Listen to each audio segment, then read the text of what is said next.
ഇന്ന് ഞാൻ എന്റെ ഒരു ഈവനിങ് ടൈം എങ്ങനെയാണ് സ്പെൻഡ് ചെയ്യുന്നതെന്ന് നിങ്ങളെ കാണിക്കട്ടെ.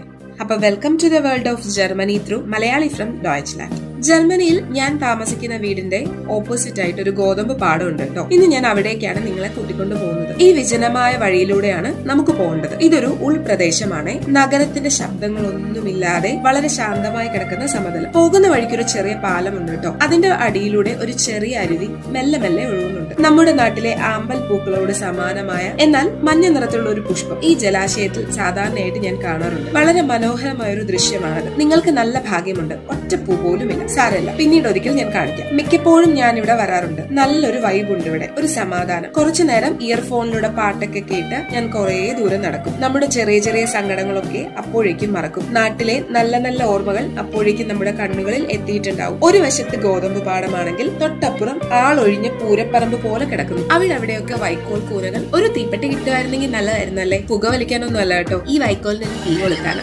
എത്ര മനോഹരമായ ആഗ്രഹങ്ങളല്ലേ. അപ്പോഴാണ് ഒരു ജർമ്മൻ ചേട്ടൻ വൈക്കോൽ കൂനയുമായി ട്രാക്ടറൊക്കെ ഓടിച്ച് സ്റ്റൈലായിട്ട് വരുന്നത്. സത്യത്തിൽ കഴിഞ്ഞ ആഴ്ച വരെ ഇവിടെ വിളഞ്ഞു നിൽക്കുന്ന ഗോതമ്പായിരുന്നു കേട്ടോ. ദാ ഇതുപോലെ ഇവിടെ ഉണ്ടല്ലോ നമ്മൾ കാണാത്ത കുറേ പൂക്കളുണ്ട്. സമ്മറിൽ തൊടിയിലും പാടത്തും ഒക്കെ വളർന്നു നിൽക്കുന്ന പൂക്കൾക്ക് എന്ത് ഭംഗിയാണെന്നറിയാമോ. ഇത് കണ്ടോ, ബ്ലാക്ക് ബെറി ആണ്. കാര്യം ബെറിയൊക്കെ ആണെന്ന് വെച്ച് ഹറി ബെറി എന്നും പറഞ്ഞ് വാരി വലിച്ച് കഴിച്ചാൽ എട്ടിന്റെ പണി കിട്ടും ഗൈസ്. ലാസ്റ്റ് വീക്ക് ഞാൻ ഇതുപോലെ വഴി സൈഡിൽ നിന്ന് കുറച്ച് ബെറിയൊക്കെ തട്ടിയതാ. നൈറ്റ് മുഴുവൻ എനിക്ക് ഛർദിയായിരുന്നു. എന്റെ അമ്മേ.